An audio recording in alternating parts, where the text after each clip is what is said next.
மத்திய அரசு வந்து ஜாதிவாரி கணக்கெடுப்பு. ஆமா, இது சோசியல் இன்ஜினியரிங்ல சமூக நீதிக்கு இன்னும் சொல்ல போனால் இந்தியா முழுவதும் வாழ்கின்ற அனைத்து தரப்பு மக்களுக்கும் அவர்களது படிப்பிலும் சரி, அவர்கள் வேலை வாய்ப்புகளும் சரி, அனைத்து தரப்பிலும் அவர்களது முன்னேற்றத்திற்கு உதவியாக இருக்கக்கூடிய ஒரு மாபெரும் சிறப்புமிக்க அறிவிப்பை பிரதமர் மோடி அவர்கள் அறிவித்திருக்கிறார்கள். அவர்களுக்கு எங்களது தமிழ்நாட்டு மக்களின் சார்பாக எனது நன்றிகளை தெரிவித்துக் கொள்கின்றேன். இப்போ ஒன்றும் பார்லிமெண்ட் எலெக்ஷன் கிடையாது. பார்லிமெண்ட் எலெக்ஷன் இப்ப 29 தான். அவங்க அதை திட்டமிட்டு இப்ப அறிவிச்சிருக்காங்க.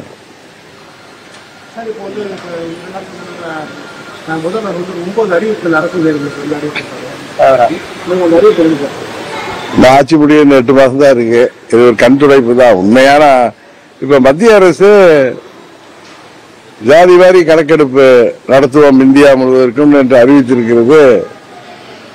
இது ஒன்றும் அடுத்த ஆண்டு தேர்தல் இல்லை அவர்களுக்கு.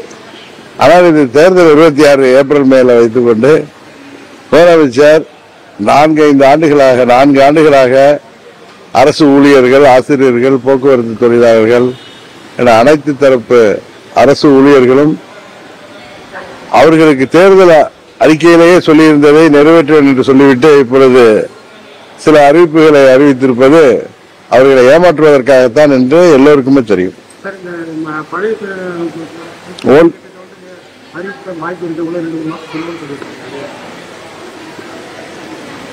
அவர்கள் ஆட்சிக்கு வந்த உடனே இது செய்திருக்க வேண்டும்.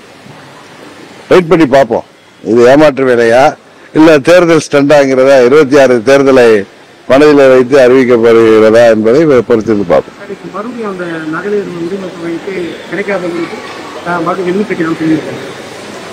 இங்க அதுக்கு குடும்ப தலைவிகளுக்கு நிறைய தகுதியெல்லாம் நிர்ணயிச்சாங்க. இப்ப தேர்தல் நெருங்க அரசாங்கம் இது போன்ற பல பூச்சாண்டிகளை காமிட்டு கொண்டுதான் இருப்பாங்க. அமைச்சரவை மாற்றம் பின்னடைவா பாக்குறீங்களா?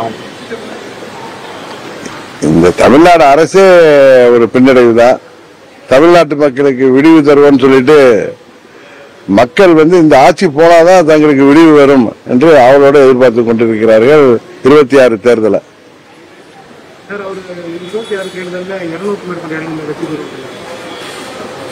அவங்களுடைய ஆசைகளை சொல்லி வர்றாங்க. ஆனா தமிழ்நாட்டு மக்கள் உறுதியாக திமுக ஆட்சியை அகற்றுவார்கள். 234 வெற்றி எடுத்தாலும் ஆச்சரியப்பட தெரியல. சிரிப்பு தான் வருது, வேற ஒன்றும் சொல்வதற்கு இல்லை.